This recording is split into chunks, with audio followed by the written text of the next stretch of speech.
Assalamualaikum warahmatullahi wabarakatuh. Ashabus Sabti adalah salah satu umat terdahulu yang diceritakan Allah di dalam Al-Quran. Mereka dinamakan Ashabus Sabti karena melanggar larangan hari Sabtu yang diberikan Allah kepada mereka. Sebuah ketetapan dari Allah yang dilanggar oleh mereka dan membuat murka Allah hingga akhirnya berujung kutukan pada mereka.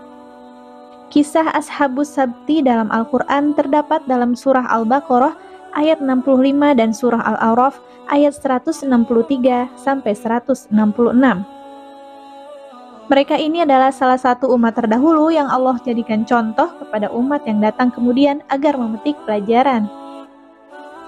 Sebagaimana yang difirmankan Allah dalam surah Al-Baqarah ayat 66, bahwa semua kisah umat terdahulu yang diabadikan Allah dalam Al-Quran menjadi pelajaran. Apabila kisahnya adalah orang-orang soleh, maka harus menjadi tauladan. Sebaliknya, jika kisahnya adalah umat yang tidak taat kepada Allah seperti Ashabus Sabti ini, maka harus dijadikan refleksi agar tidak terulang dan malah mempertebal keimanan.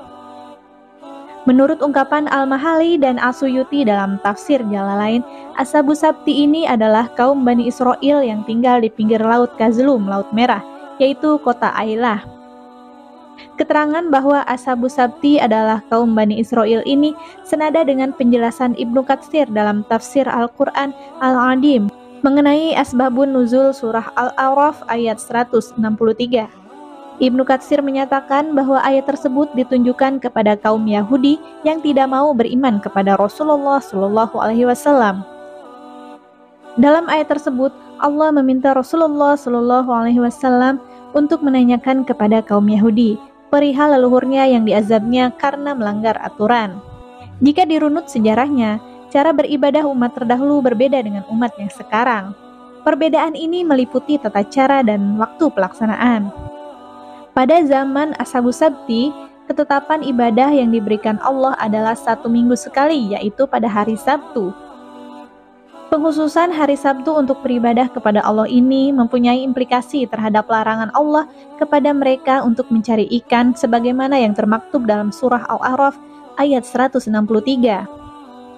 Sebuah kontrak ibadah yang ditentukan Allah dan disepakati oleh Ashabus Sabti. Al-Mahali dan As-Suyuti menjelaskan bahwa pada hari lain selain hari Sabtu tidak muncul sama sekali ikan di permukaan laut.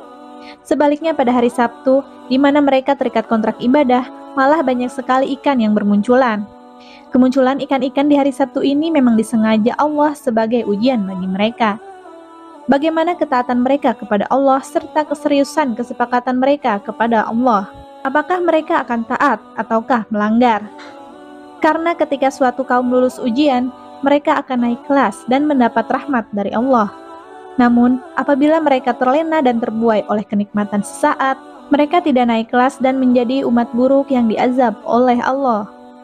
Kontrak ibadah yang ditetapkan untuk Ashabus Sabti untuk mengagungkan hari Sabtu dan tidak mencari ikan di hari tersebut.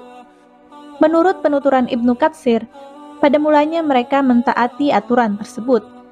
Namun untuk waktu-waktu selanjutnya, mereka mulai tergoda dengan ujian yang Allah berikan.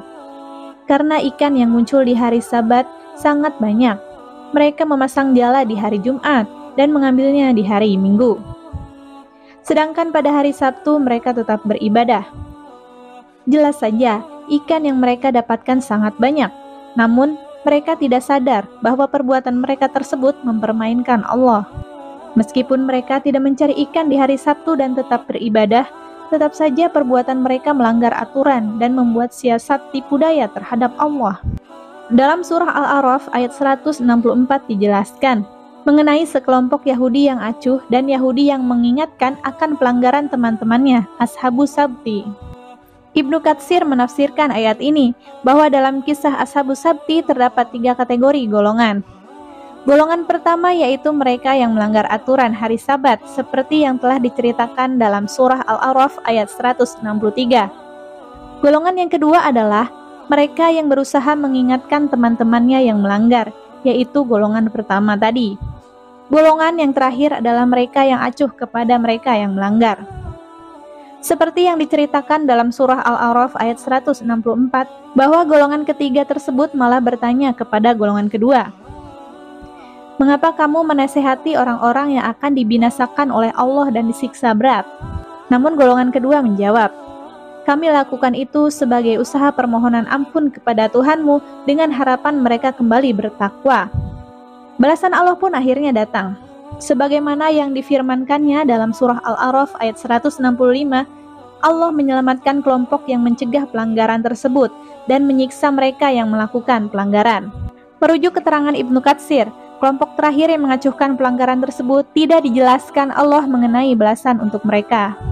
Hukuman Allah nyata diberikan kepada mereka yang melanggar aturan hari Sabtu ini seperti tertera dalam surah Al-A'raf ayat 166 dan juga Al-Baqarah ayat 65. Al-Mahali dan As-Suyuti dalam tafsir Jalalain serta Ibnu Katsir dalam tafsir Al-Quran Al-Adim menafsirkan hukuman tersebut secara fisik, yaitu mereka dirubah keadaan menjadi seekor kera yang mempunyai ekor. Namun, mufassir kontemporer seperti Quraisy Shihab dalam tafsir Al-Misbah dan juga Wahbah Zuhaili dalam tafsir Al-Waziz menafsirkan hukuman tersebut secara kiasan sifat. Mereka menjadi orang-orang yang hina seperti kera yang selalu disingkirkan dan dibenci. Wallahu a'lam bishawab. Semoga bermanfaat. Amin ya robbal alamin.